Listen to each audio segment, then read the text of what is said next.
Hello travellers, Shaku here and welcome back to another Octopath Traveler Champions of the Continent video. So with the speed of characters getting released and the low rate of Ruby income, some of you might find it difficult to fight the temptation from pulling on every banner. Of course, unless you're a whale, then go ahead and pull as much as you want. However, most players are probably free to play, so in this video I just want to take a few moments to help those who are newer to the game and who are free to play by showing some low budget 4-star characters to consider as substitutes until you manage to get better replacements for them. And in turn, hopefully you save some rubies for characters that really matter for your game. So let's begin by going through some warrior characters who are Sigrid, Trish and Miles. Sigrid is a great sword DPS character that has great sword abilities and can also deal lightning attacks, whereas Trish is a similar character but has better self-sustain due to abilities to regen and heal herself, as well as being able to deal wind elemental damage if necessary. However, Miles is more of a tanky sword character that can buff his defenses and deal light damage as well. He can also help with shield breaking if needed with his 2-hit sword attack.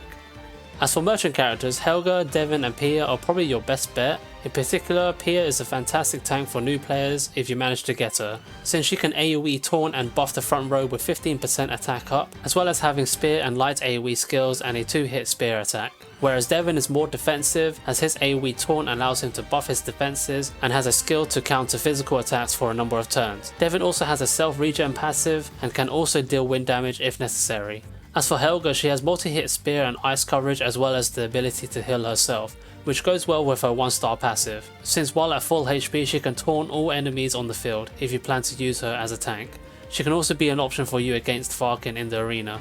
For Thieves, Wingate, Kless and Kurtz are my suggestions, as all 3 characters have skills that can break shields even if the enemy isn't weak to dagger. These kind of skills can come in clutch if you find yourself having trouble against unknown weaknesses. Wingate is a great 4-star character, as he has multi-hit dagger and dark skills and can lower the speed of your enemy. He is also a great option against Glossum in the arena. However, Kless can lower the physical defense of your enemy instead and has multi-hit dagger skills and covers you for lightning damage. As for Kurtz, he can lower your enemy's attack and magic as well as inflict speed down with his AoE dagger skill. He also has a skill that can heal an ally, which makes him a decent support and debuffer for your team. The 2 apothecaries that I would consider are Shelby and Merit. Both have great passives that can regen the ally in front, which can come in handy for that extra heal at the end of each turn. Shelby is a decent character that has access to a 3-hit axe attack, great for shield breaking and can cover you for ice damage as well. She also has the ability to heal as well as remove and grant immunity to weaken status on an ally. As for Merit, although she lacks in the multi-hit department, she has a 1-hit axe AoE and a high potency single target heal, as well as a 1-hit light attack with a high potency of 220. For hunters, Lucette, Ashlyn and Camilla are all fantastic characters to have if you lack or don't have any 5-star hunters in the game. Lucette is a very nice character with multi-hit abilities and a bow AoE skill that can inflict defense down on your enemies. She also got you covered in the ice department, as she has a 2-hit ice AoE attack as well. Ashlyn is also a nice choice, as he has guaranteed critical hits with his single target and AoE bow skills, which are very useful in the Tiefling Cup.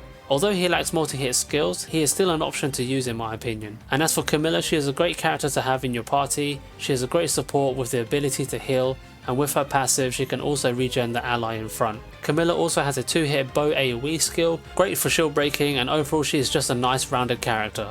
Moving on to Clerics, Menno, Cedric and Ramona in my opinion are very nice 4-star substitutes if you don't have any 5-star healers in the game. Menno is a little bit niche, as her kit is better suited for a wind focused damage team.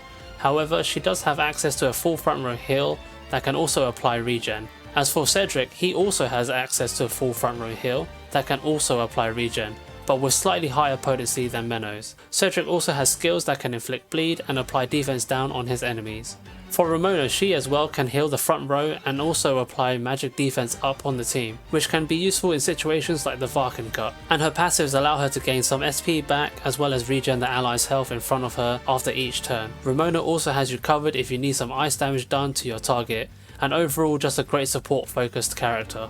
As for scholars, Peridir, Laura and Noelle are options that can be considered. Peridir, being able to deal fire damage and the ability to reveal weaknesses, can be very useful. He also has access to Tome AoE skill if needed, whereas Laura has great lightning abilities and has multi-hit skills with her lightning and Tome attacks. Overall she is just a full lightning DPS character.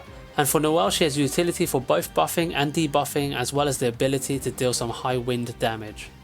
And lastly, moving on to dancers, to be honest, all the 4-star dancers are pretty good in their own way, but if I was to choose, it would be Mina. Mina is a great support and she can heal her allies as well as buff the team's physical defense. She also has relatively high potency attacking skills, as well as being able to deal light damage to her targets. And since Mina can heal, maybe that will free up a spot for another character in your party. Well, that's it for today. Thank you for watching as always. Hopefully you found it helpful, and if you are a new player, maybe I helped you save some rubies in the long run, as there are a lot of 4-star characters that can do just as well as some 5-star characters in the game. Let me know in the comments below what you think of my suggestions, and let me know which 4-star characters you have been using on your journey. And if you enjoyed the video, make sure to click the like button and feel free to subscribe for more Octopath CoTC content. See you in the next one. Peace!